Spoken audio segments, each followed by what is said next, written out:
Hello guys, welcome to my channel. Mohan Khanna की बात सुनकर जानकी खन्ना गुस्से में कहती है, तू तो चुप कर। अभी फ़िलहाल के लिए हमें इस बारे में सोचना चाहिए कि अब कोई ऐसी गड़बड़ नहीं होनी चाहिए और तुम हो कि सच सामने लाने की कोशिश कर रहे हो। हम इशिता को सच्चाई बता देंगे, लेकिन थोड़े वक्त के बाद। और वैसे भी तो इशिता का एग्ज़ाम आ रहा है और वह ऑलरेडी अपनी पढ़ाई पर ध्यान दे रही है। जब इसे यह सब बात पता चलेगी तो उसको ध्यान नहीं कहीं और लग जाएगा। ऐसे में सब जब तक उसका एग्ज़ाम ख़त्म नहीं होता तब तक उसको कोई भी कुछ नहीं बताएगा। इतना कहकर जानकी खन्ना जाह्नवी को संभालने लगी। मोहन खन्ना को यह देखकर मुंह बनाकर वहां से चले गए। इधर इशिता अब जब कॉलेज आई तो उसने देखा अनाया चुपचाप टेबल पर बैठी हुई है। अनाया को शांत देखकर इशिता उसके पास आकर मुस्कुराते हुए कहती है, क्या हुआ, तुम्हें तुम्हारा एडमिट कार्ड मिल गया? इशिता को देखकर अनाया अपने ख्यालों से बाहर निकली और उसे देखकर कहने लगी, हाँ, मैंने तुम्हारा भी एडमिट कार्ड ले लिया है और हमें कॉलेज आने की कोई ज़रूरत नहीं है। अनाया की बातों को सुनकर इशिता मुस्कुराते हुए कहती है, चलो यह तो बहुत अच्छी बात है, लेकिन तुम्हें हुआ क्या है? तुम इतनी शांत क्यों हो? हाँ, मुझे लगा था जब मैं कॉलेज आऊँगी तुम एडमिट कार्ड देखकर बहुत खुश हो जाओगी, लेकिन तुम्हारे चेहरे की उदासी बता रही है कि तुम बहुत परेशान हो। क्या कल रात भाई ने तुम्हें कुछ कहा था या फिर भाई ने तुम पर फिर कोई गलत इल्ज़ाम लगा दिया? मुझे बताओ, मैं भाई से खुद बात करूँगी। इशिता की बात सुनकर अनाया उससे देखकर कहने लगी, अरे नहीं, उसने मुझे कुछ नहीं कहा है और इसकी इतनी हिम्मत भी नहीं है कि मुझे कुछ कह सके। बस मेरा मन नहीं लग रहा है। क्या मैं घर जा सकती हूँ? मैं फ़ोन पर तुमसे बात कर लूँगी। अनाया की बातों को सुनकर इशिता हैरानी से कहती है, कहीं तुम्हारी तबीयत ख़राब तो नहीं है? देखो, अगर तुम्हारी तबीयत ख़राब है तो चलो, मैं तुम्हें हॉस्पिटल लेकर चलती हूँ।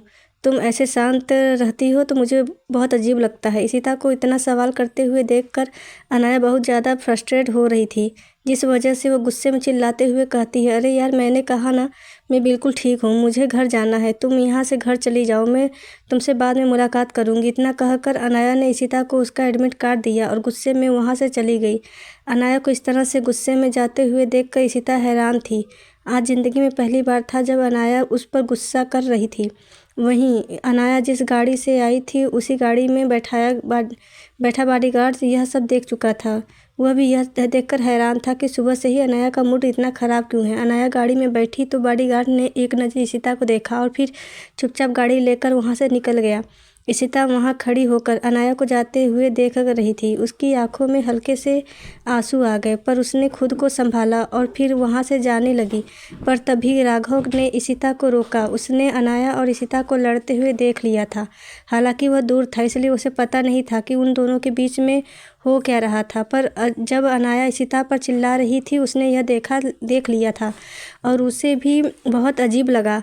वह इशिता को रोकते हुए हैरानी से कहती है, तुम्हारे और अनाया के बीच में झगड़ा हुआ है। अनाया तुम पर चिल्ला क्यों रही थी जबकि वह तुमसे बहुत प्यार करती है? मैंने पहली बार उसे तुम पर चिल्लाते हुए देखा है। राघव की बातों को सुनकर इशिता अपने आंसुओं को साफ करके मुस्कुराते हुए कहती है, नहीं नहीं, ऐसी बात नहीं है, हम दोनों का झगड़ा नहीं हुआ है। शायद उसकी तबीयत ठीक नहीं है, इसलिए वह गुस्से में है और उसकी तबीयत जब भी ठीक नहीं होती तो वह ऐसे ही गुस्सा में रहती है और तब वह अपने सामने किसी को नहीं देखती। शायद मेरी गलती थी जो मैंने बार बार उससे इतने सवाल कर दिए। इशिता की बातों को सुनकर राघव मुस्कुराते हुए कहता है, अच्छा ठीक है, अब वैसे मैं पेपर लेने जा रहा हूँ, क्या तुम भी मेरे साथ चलोगी? तुम्हें भी तो पेपर लेने होंगे न? राघव की बातों को सुनकर इशिता उसे देखकर कहने लगी, क्या तुम सच में जा रहे हो? ठीक है, मैं अब यहाँ आई हूँ तो पेपर ले ही लेती हूँ।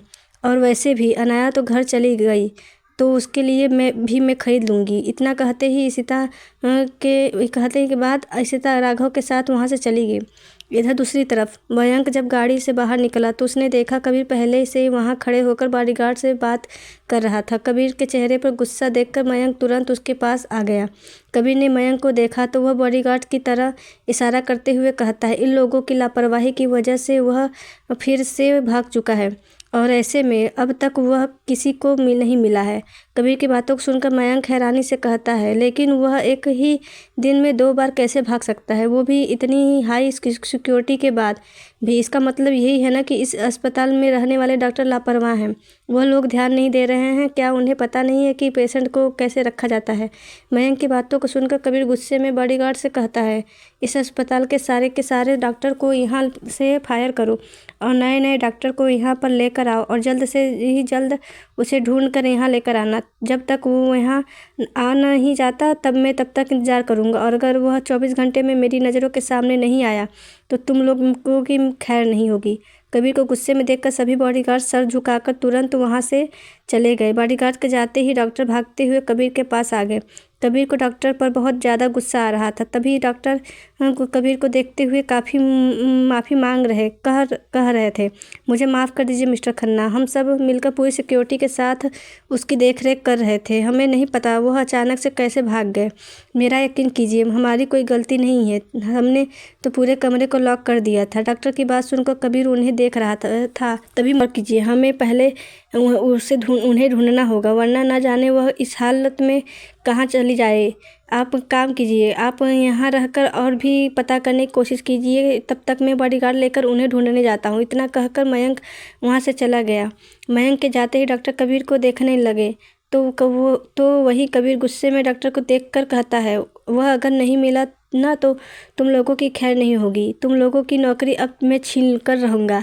इतना कहकर कबीर ने तुरंत अपना फ़ोन निकाला और किसी को कॉल करने के लिए आगे बढ़ गया। इधर दूसरी तरफ राघव इशिता को पेपर खरीदने के लिए मार्केट लेकर आया था। राघव को तो इशिता के साथ रहने का बस एक मौका चाहिए। ऐसे में वह पूरा समय इशिता के साथ पूरा मार्केट घूम रहा था। वहीं इशिता अपने और अनाया के लिए एग्ज़ाम में लगने वाले पेपर ढूंढ रही थी।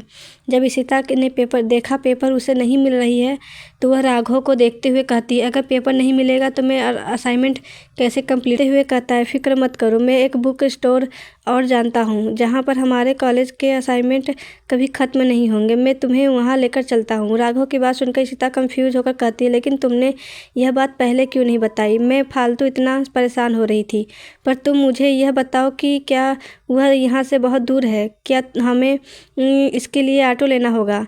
इशिता की बातों को सुनकर राघव उसे देखकर कहता है, नहीं, वह बस यहीं पास में है, हमें कुछ दूर तक चलना होगा। यह कहकर वह इशिता का हाथ पकड़ के वहाँ से आगे जाने लगा। वहीं इशिता भी मार्केट में निहारते हुए अगल बगल में देखे जा रही थी। कुछ ही देर में राघव उसे उस बुक स्टोर के पास लेकर आया जहाँ पहले से ही बहुत भीड़ लगी हुई थी। यह देखकर इशिता हैरानी से कहती है, यहाँ तो पहले से इतनी भीड़ लगी हुई है, तो इसमें मेरी बारी कब आएगी? इशिता की बातों को सुनकर राघव उसे देखकर कहता है, तुम यहाँ पर इंतज़ार करो, मैं 2 मिनट में अंदर से आता हूँ। वैसे मैं यहाँ पर एक स्टाफ को जानता हूँ, तो वह हमारी इसमें मदद कर देगा। पहले मैं उससे बात कर लेता हूँ। यह कहकर राघव इशिता को वहीं छोड़कर बुक स्टोर के अंदर चला गया। जब इशिता ने देखा कि राघव बुक स्टोर के अंदर गया है तब वह आगे बढ़कर और जगह पर बुक स्टोर ढूंढने लगी, लेकिन उसे आसपास में कोई दूसरा बुक स्टोर नहीं नजर आ रहा था। जिसके बाद इशिता एक जगह खड़ी होकर राघव के आने का इंतजार करने लगी। 5 मिनट ही बीते थे कि तभी अचानक से कुछ टूटने की आवाज़ सुनाई दी। यह आवाज़ इतनी ज़्यादा जोर की थी कि वहाँ आने जाने वाले लोगों के कदम एक पल के लिए वहीं रुक गए। इशिता ने तो डर की वजह से अपने कान एक पल के लिए बंद कर दिए थे, लेकिन जब उसकी नज़र सामने की ओर गई तो उसकी आंखें हैरानी से बड़ी हो गई, क्योंकि सामने एक गाड़ी और बाइक की टक्कर हुई थी। बाइक वाला इंसान नीचे गिर गया था, तो वही गाड़ी ठीक उसी आदमी के सामने रुकी हुई थी। ऐसे में इशिता को ऐसा लगा जैसे वह अपनी आंखों के सामने मौत का मंजर देख रही है। इससे पहले कि वह आगे बढ़े थी तभी उसकी नज़र एक दूसरे आदमी पर गई जो ठीक दूसरी तरफ गिरा हुआ था। हालांकि उसे पूरी तरह से होश था, लेकिन किसी की भी नज़र उस पर नहीं गई थी। ऐसे में इशिता जल्दी से उसके पास जाकर उसे ज़मीन से उठाकर उसके पैरों में लगी चोट को देखते हुए कहती है, आप ठीक तो हो ना? क्या आपको ज़्यादा चोट लगी है? क्या मैं आपकी मदद करूं? इशिता की आवाज़ सुनकर उस आदमी ने पहले तो अपनी चोट को देखा, फिर तुरंत इशिता को देखने लगा। इसके उसके एक्सप्रेशन से ऐसा लगा रहा था जैसे वह अपने सामने खड़ी सीता की बात समझ नहीं पा रहा है। वही सीता भी उसके एक्सप्रेशन समझ नहीं पा रही थी। ऐसे में वह उसके हाथ को पकड़ के उसे रोड से थोड़ा दूर उस बुक स्टोर के दूसरी तरफ लेकर आई और एक बेंच पर बिठाने लगी। तभी वह आदमी गुस्से में सीता का हाथ खुद से दूर करके कहता है, तुम कौन और तुम मेरी मदद क्यों कर रही हो? उस आदमी की बातों को सुनकर सीता मुस्कुराते हुए कहती, मैं आपकी मदद इसलिए कर रही हूँ क्योंकि आपके पैरों में चोट लगी है और मैंने देखा आप जब रोड क्रॉस कर रहे थे तभी गलती से गाड़ी से आपको टक्कर मार दी, पर आपने वहाँ पर किसी से कुछ कहा। को सुनकर उस आदमी ने पहले तो सड़क पर देखा जहाँ अभी भी झगड़ा चल रहा है, फिर सीता को देखते हुए कहने लगा, वह मैं बिल्कुल ठीक हूँ, मुझे तो कुछ नहीं हुआ, तुम जाओ यहाँ से, मुझे किसी की मदद नहीं चाहिए। सब मेरी मदद करने का बहाना बनाकर मुझे कहीं बंद कर देते हैं। उसे इस तरह से बात करते हुए देखकर सीता को बहुत अजीब लगा, पर वह ऐसे ही उसे छोड़कर नहीं जा सकती थी। इसलिए वह अपने पर्स में रखी हुई चॉकलेट निकालकर उसे देते हुए कहती है, वैसे तो आप दिखने में मुझसे बड़े लग रहे हैं, लेकिन आपकी हालत देखकर ऐसा लग रहा है जैसे आपकी तबीयत ठीक नहीं है। चलिए मैं आपको हॉस्पिटल लेकर चलती हूँ। सीता के हाथों से मैं चॉकलेट देखकर पहले तो उसके चेहरे पर मुस्कुराहट आ गई, लेकिन जैसे ही उसने अस्पताल का नाम सुना वह घबराते हुए कहने लगा, हॉस्पिटल? लेकिन क्यों? मैं हॉस्पिटल नहीं जाऊँगा, वह लोग फिर से मुझे टॉर्चर करेंगे और मुझे बंद कर रखेंगे, मैं वहाँ नहीं जाऊँगा। उस आदमी की बातों को सुनकर इशिता हैरानी से उसे देख रही थी। इशिता को उसकी बातें बिल्कुल समझ नहीं आ रही थी, लेकिन उसकी हरकत देखकर इशिता इतना समझ गई थी कि वह आदमी दिमागी हालत से पागल है। वह उसे देखकर यह सब सोच रही थी कि तभी राघव भी असाइनमेंट पेपर लेकर बुक स्टोर से बाहर निकल चुका था। पहले तो जब उसे इशिता अब अपने सामने नज़र नहीं आई तो उसकी परेशानी बढ़ने लगी, लेकिन जैसे ही उसने इशिता को देखा कि वह तुरंत इशिता के पास आ गया। पर जैसे ही उसकी नज़र इशिता के सामने बैठे आदमी पर गई तो वह हैरान रह गया, क्योंकि इशिता ने उसके हाथ को पकड़ के रखा था। वही राघव को देखते ही इशिता मुस्कुराते हुए कहती है, क्या आपको असाइनमेंट पेपर मिल गए? इशिता की बातों को सुनकर राघव अपने ख्यालों से बाहर निकला और उसे देखकर कहने लगा, हाँ मुझे असाइनमेंट पेपर मिल गए, लेकिन यह है कौन और तुमने इसका हाथ क्यों पकड़ा है?